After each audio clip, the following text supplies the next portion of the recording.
मेरे भाइयों को इस तरह मारा है कि बेहोशी की हालत में मेरे मलकीत भाई को मारा है कि पुलिस वाले हमें गेट से अभिभावक जो आ रहे हैं उनको गेट से ही लौटा दे रहे हैं। बालहट का परिणाम या बालहट का उत्तर राजहट नहीं हो सकता। राजधानी लखनऊ के निषादगंज के SCERT दफ्तर पर अभ्यर्थियों का धरना प्रदर्शन 4 महीने से जारी है।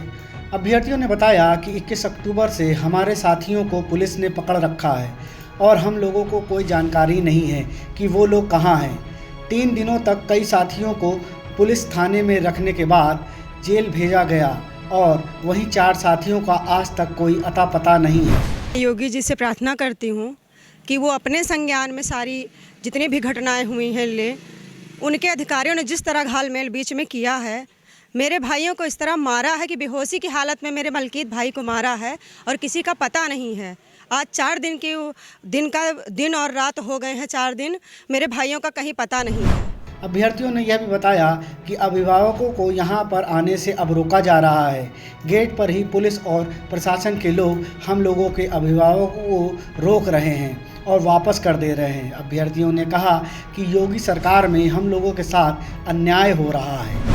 माननीय मुख्यमंत्री जी से बस ये अनुरोध कर रहे हैं कि हमारे जो भाई हैं, हमारे उन 4 भाइयों के बारे में पहले पता लगाएं कि वो कहाँ हैं, किस हालात में हैं, उनके बारे में हमें कुछ भी पता दे दें। पहले हम लोग 4 दिन से इतने व्याकुल हैं, उनके बारे में हमें कुछ पता नहीं। उनके घर वाले इतने परेशान हैं, वो लोग बार बार आके पूछ रहे हैं और यहाँ की स्थिति ऐसी है कि पुलिस वाले हमें गेट से अभिभावक जो आ रहे हैं उनको गेट से ही लौटा दे रहे हैं।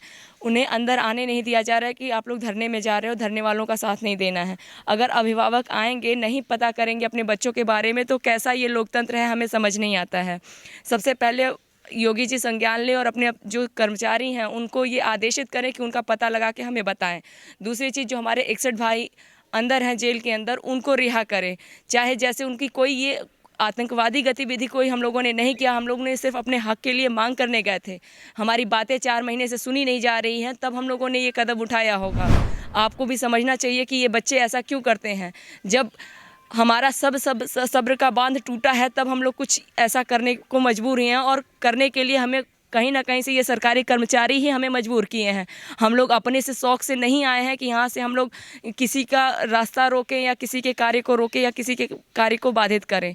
हमें आज अगर हमने खून के पत्र लिखने के लिए भी हमें ये सरकारी कर्मचारी है, जो ये घालमेल हुआ है, जो शिक्षा मंत्री द्वारा ये किया गया कृत्य है, उसने हमें ये मजबूर किया है कि हम अपने हाथों से ये खून के पत्र लिखें। हमें नहीं शौक है ये खून के पत्र लिखने का, हम नहीं चाहते थे। हम सिर्फ आपसे 4 महीने से अनुनय विनय ही कर रहे हैं कि हमारी बातों को मान लिया जाए, हमारी मांगों को मान लिया जाए। हम लोग कोई अनुचित या कोई गलत मांग नहीं कर रहे हैं। हमने सुप्रीम कोर्ट के आदेश जो सुप्रीम कोर्ट ने दिया है उसी को हम मांग रहे हैं, हम कुछ आपसे अलग नहीं मांग रहे हैं। आदरणीय यशस्वी योगी जी, मैं अभिभावक के रूप में इन बच्चों की गिरफ्तारी की जब मुझे खबर मिली तो मैं अभिभावक के रूप में यहाँ इन बच्चों की खबर लेने के लिए पहुँच पाया हूँ।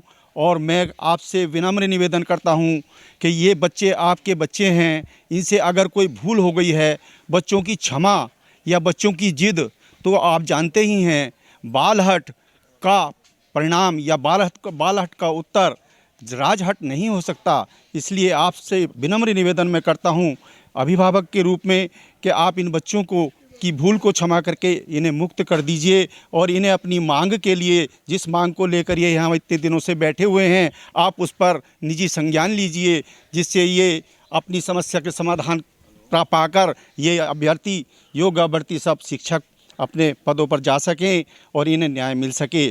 और आपसे ये भी विनम्र निवेदन है, मैं बीजेपी का 18 वर्ष की आयु से एक ऐसा धरती से जुड़ा हुआ कार्यकर्ता हूँ कि जिससे मुझे स्थलीय स्थिति का बिल्कुल सही पता है। इन बच्चों को आप ज़रूर कुछ ना कुछ प्रदान कीजिए, अन्यथा इनका जो है धैर्य टूट रहा है, ये परेशान हैं, ये खून से पत्र लिख रहे हैं, तो ये कितना जो है आश्चर्यजनक है।